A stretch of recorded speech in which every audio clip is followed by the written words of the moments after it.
Welcome to McPlum, simple solutions served daily. In this video, I will show how to make salmon candy using an easy method. We'll transform fresh salmon into a delightful, smoky, and sweet treat. This simple approach ensures fantastic results without complex steps.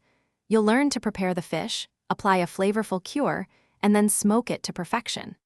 Get ready to enjoy a homemade delicacy that's perfect for snacking or sharing with friends and family. It's a truly rewarding culinary experience.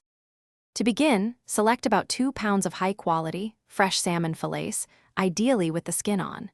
Carefully remove any small pin bones you find using a pair of clean pliers or tweezers. Next, slice the salmon into uniform strips, roughly 1 inch wide and 3 inches long. This size is ideal for even curing and smoking.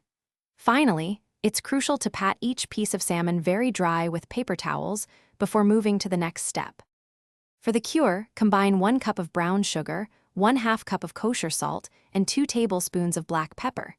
Generously coat all salmon strips with this mixture, ensuring even coverage.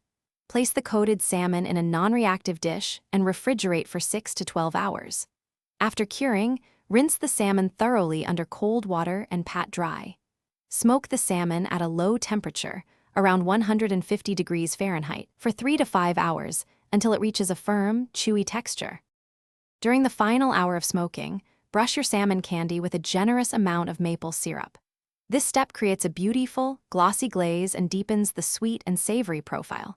Once smoked, remove the salmon candy and let it cool completely on a wire rack. Proper cooling is essential for texture.